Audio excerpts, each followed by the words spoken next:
Hey, hey. Okay, so you made this to day three. Hopefully, you're using all the content that I've already shared and you're implementing it into your daily routine, into your daily life. Because yesterday's stuff is transformative. Okay, getting your morning routine together, the bomb. Okay, so hopefully this morning when you got up, you had already started implementing it. If not, it's not too late. Go ahead, jump in, get your routine together. Also, hopefully, yesterday you commented and shared how you're going to implement this into your life. Now, today, hopefully you got your email. Of course you got it because you're here. Um, if you didn't get it, like if you're seeing this and you're not a part of the challenge, and this is the Reclaiming My Joy challenge, if you're seeing this and you're not a part of the challenge, I want you to click the link in the description, join the challenge so you can get all the content, make sure you're getting all the information, okay? Don't want you to miss out on any of it. So today, today's email is talking about clinging to God and releasing your burdens to Him. Us as women, we have a problem with feeling like we have to fix the problem. I have to hold on to this problem until I fix it. I have to hold on to the situation until I come up with a solution. And sometimes it's not up to us to come up with a solution. Sometimes God will allow things in our life, and it's up to us to let go of the problem, give the problem to Him. Because holding on to it, it can sometimes be a part of worry, and it can sometimes be a power struggle or some kind of control issue that we have. So giving the issue to God, what does that look like? It means you're no longer, you pray about it. Lord, I release this to you. I trust you. I trust your will. I trust your plan. Give me wisdom regarding how you want me to respond. Give me wisdom if there's something that you want me to do in the midst of this problem. Is there a solution that I need to be implementing? Is there something different that I need to be doing, Lord? Show it to me. Okay. Guide me, order my steps, speak to me with clarity. These are things that you're saying to God. And then you leave it alone. You're not sitting up all night worried about it. You're not fussing at your husband about it. You're not, dealing with the kids. And because sometimes we'll still be so focused on that issue that we can't get past the issue. So that's the first part. You want to give that issue to God. Next, you want to make sure you're clinging to God. Clinging to God can be so many different things. And for each person is different. Clinging to God to me, like lately, has been me sitting in my backyard. Like literally, like I'm tell you something. Today, I bought my 4-year-old a bubble machine. Okay. So it just blows bubbles.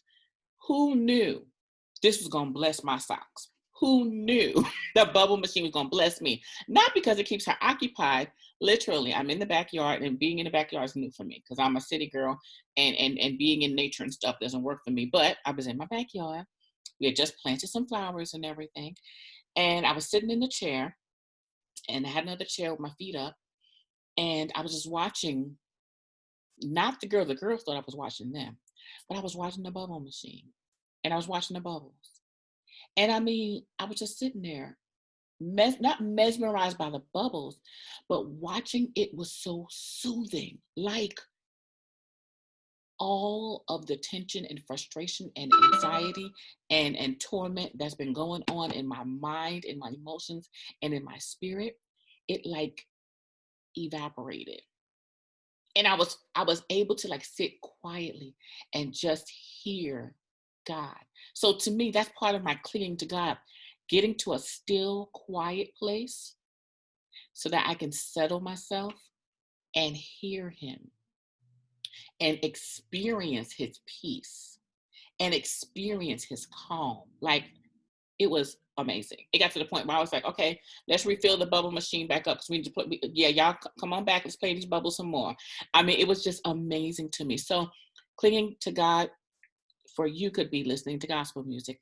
It could be listening to inspirational music. It could be meditating. Remember, I do believe in Christian meditating. Christian meditating is when you are focused on God and allowing God to speak to you. I don't know what everybody else do. I don't know none of that, but I know what I know. Okay. It can be reading God's word. God's word is always, always, always beneficial. Um, and then just releasing those burdens in. So next thing you want to do, stop looking at your situation. Stop looking at it. Stop. If you're having a problem in your marriage, stop focusing on that problem in your marriage. Like I said earlier, you release that to God and leave it there. You focusing on it is only hurting you. So you have to let go of that weight. You have to let go of that emotion or that anxiety around it. Okay. So stop focusing on the problem. Another thing, especially based on what's going on, depending on when you watch this video, in 2020, yeah. Summer of 2020, yes, there's a whole lot of stuff going on. Watching the news, watching Instagram, yes, be informed. Yes, do your part. Yes, do what's necessary to help move to help in fixing the problem that we're going through in society right now. Yes, be intentional about that.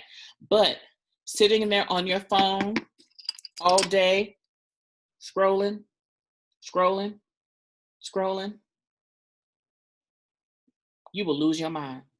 Because you're constantly feeding yourself negativity. You're constantly feeding yourself pain. You're constantly feeding yourself torment. You're constantly feeding yourself stuff that increases fear. Okay? Let's be clear, especially right now in what we are experiencing in America in 2020. If you are on social media, especially Instagram, and you're constantly scrolling, you are feeding yourself pain, heartache, fear. I need to turn this thing down. You're constantly feeding yourself stuff that's going to hurt you mentally, emotionally, and spiritually. Yes, be informed of what's going on in society right now and take your stand, but you do not want to feed on that all day long. Turn your phone off. Stop getting on your phone. Like I literally, because sometimes I'll be in the living room, we'll be watching movies, and I'll be sitting there, scrolling. Not today, not anymore. Baby, go charge my phone for me. And then go put it in the bedroom and charge it and don't get it for me. I'll check it a couple times a day, maybe 3 times max, just to make sure the earth is still out there. Just to make sure we're not all flying to Egypt now to get away from America, you know what I mean? Just to make sure, to stay informed of what's going on. So that's number one. Turn the news off. Turn the news off. Be informed. Go check it out, see what's going on, but do not overindulge in what's going on in the world. Okay? So shut the TV off. And then, like I said, focus on God. Okay? If you cling to God, if you focus on Him. Now, I'm not saying you can't enjoy your family, or you can't enjoy regular things. For example, yesterday we watched a whole bunch of old movies from like the 80s and the 90s. I was introducing the girls to just different movies and TV shows that I watched as a child. Fun, just something that's not going to make me think about what's going on in the world, not making me think about bills, not making me think about my, the mortgage and car notes and my husband's job, not making stuff that just let me just be. I just want to be. I just want to be present without feeling all the stuff. Okay. So hope this helps. I want you to be intentional. So I got 3 things for you to do today. 1, what one thing are you going to now implement into your daily routine that's going to give you peace? That's going to help you cling to God. Every single day, you need to be doing something because you deserve it. You making sure them kids eat every day. You making sure everybody got us and whatever they need. What are you going to do for yourself that makes sure you get the peace that you need every day? What is it? Okay, write that down. Number 2, what are you going to keep out of your life? What are you intentionally going to do to keep out all the insanity and the fear? Because at one point I had to tell certain people, stop texting me what's going on in the world. Like I'm sitting here having a good time. I know what's going on. I done prayed about it. I done released to God. I did all the other stuff and made the phone calls I needed to do to help move the movement along. Now, please stop sending me text after text after text of, and granted, people they mean well. They mean well. They want to make sure you're informed. Okay. Now there's certain people that have to text me and they've been assigned, and I let them know, hey, okay, if something, something come across your vine, send me a text. Let me know. I need to be aware. Okay. But other people just like every 10 minutes, hurry, just look at this, look at this, look at this, look at this. Like, No, you have to guard your peace. Guard your peace. Be intentional about guarding your peace. People mean well. They want you to be informed, but Uh-uh. Everybody can't have access to you. Okay. So you have to be mindful of guarding and making sure that you're protected. So what are you going to add? What are you going to take away? And number three, who is going to be your go-to person? When you are having a time of crisis, when you are at the point where it's just like, I can't, I just can't, I just can't, I just can't. You need one person you can call on to say, look, I'm at a point where I can't. I need you to pray. I need you to help me see reality. I need you to remind me of who God is. Because sometimes we get so consumed with what's going on around us that we forget who God is.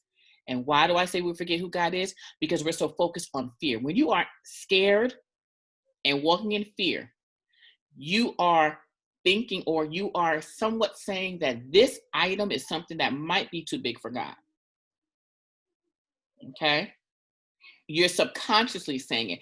Now, issues are going to come that's going to make you say, oh, wait a minute. Wait, what's happening? Okay, wait, what's happening? Uh-oh. All right. So we got to figure this out. Okay. So issues are going to come up that are going to lead to possible fear. Okay. But how long you stay there is you saying how much you really trust God. Okay. Because if you really, really, really trust him, you won't spend all day worried and stressing about whatever it is that's making you feel anxious. You've got to be intentional, and you've got to call a spade a spade. Okay? Fear is not from God.